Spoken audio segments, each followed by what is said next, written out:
Mani sauc Irēna.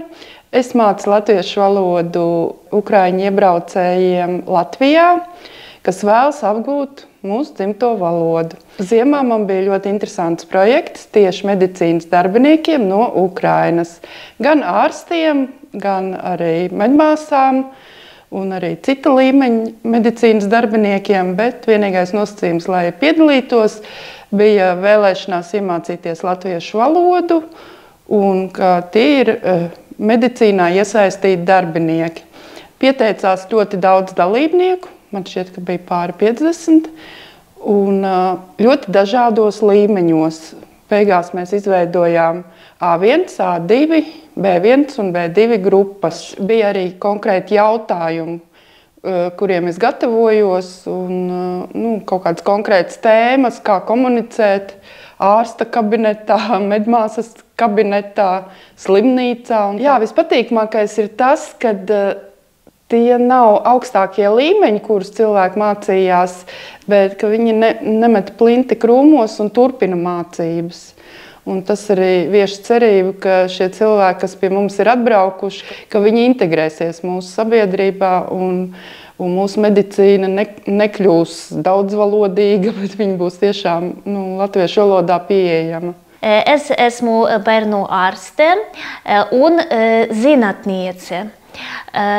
Es esmu no Kijevas, es dzīvoju Rīgā jau 1 gadu. Es strādāju Latvijas universitātē, es mācu ārvalstu studentus. Kijevā es strādāju par pediatri. Tas bija intensīvs kurs.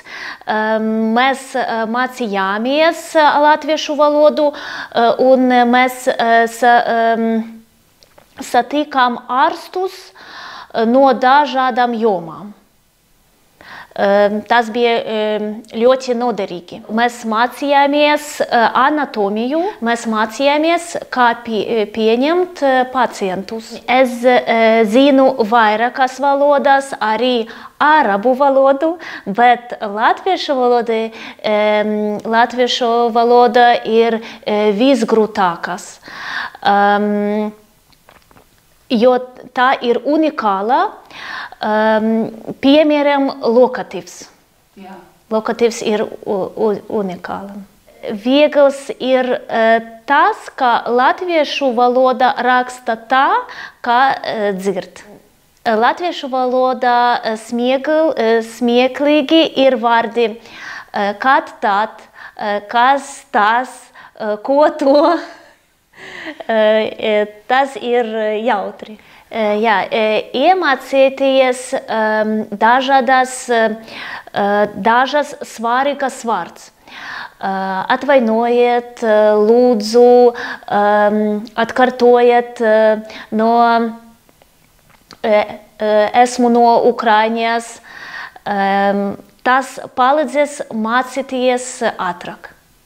Mani sauc Svetlāna. Man ir 39 gadi, es esmu no Ukrainas pilsētas Hersona.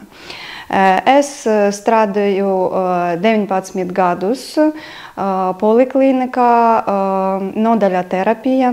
10 gadus strādāju medmāsā, pēc 10 gadiem strādāju vecākā medmāsā. Es strādāju Latvijā, Rīgā par aukli bērnu dārzā.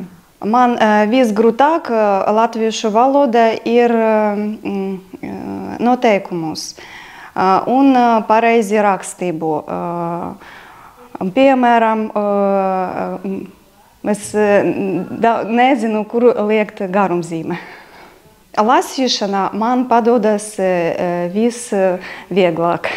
Manuprāt, gan latviešu valodā, gan jebkurā cita valodā daži smieklīgi vārdi, bet man vārdi putekļu cucējs un cepeš krasns man padodas ļoti grūti un smieklīgi.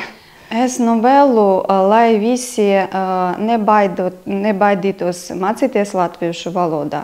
Un katru dienu vajag apgūst vismaz daži jauni vārdi un jāpielikt tie prakse.